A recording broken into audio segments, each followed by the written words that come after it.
Thank you, Mr. Chairman, and thanks for stepping up and serving once again your country, Admiral. We really appreciate this, and we were very glad to confirm you. And I can tell you from this testimony and our dialogue, our trust has been well served.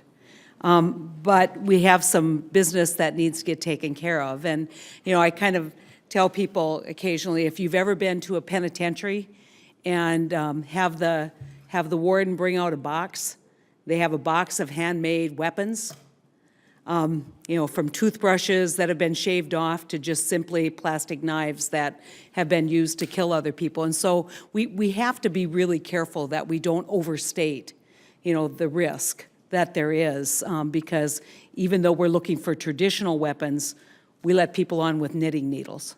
So, you know, we sometimes frustrate the public because they look at this in a lens of common sense.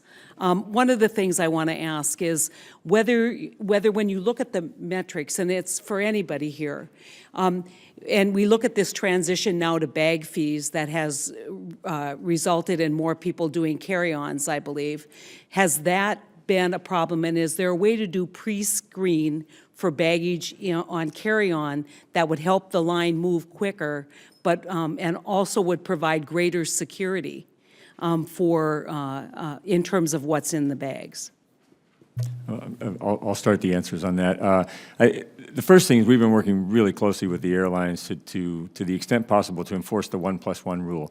It is the case that there's more stuff coming through a checkpoint, more checked bag or more carry-on baggage, by definition is going to slow things down.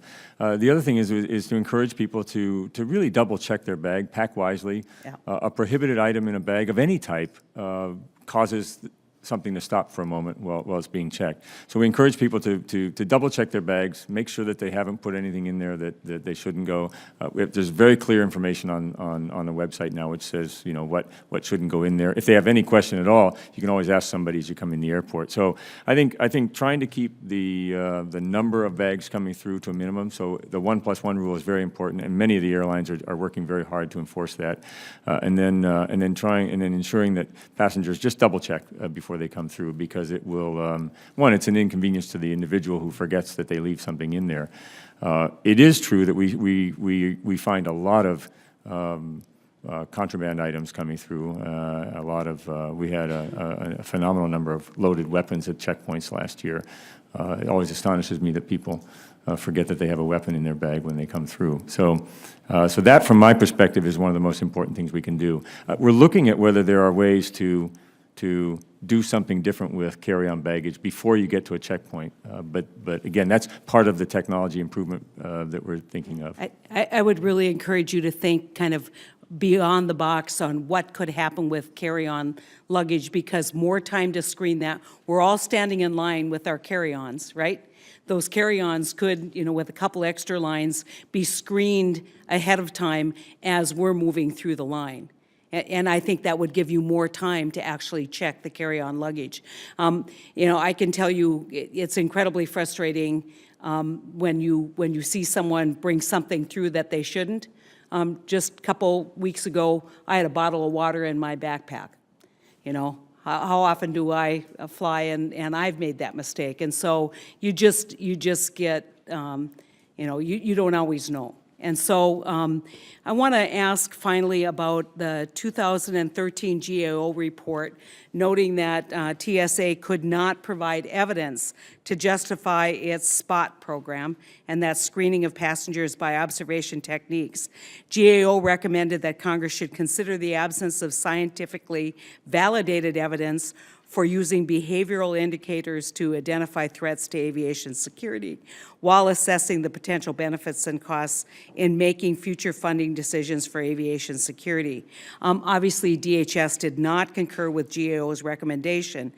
My question is, have you reviewed that report, and since you've been there, do you come to the same conclusion as DHS did, Department of Homeland Security did when they initially did the review?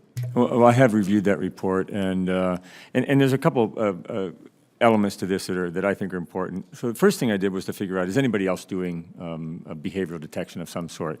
And so quite a few law enforcement agencies around the world use it. There are other security agencies that do it. So I think that there is some value in considering to look at whether behavioral detection is a valid element to add in. It's never going to be a perfect system.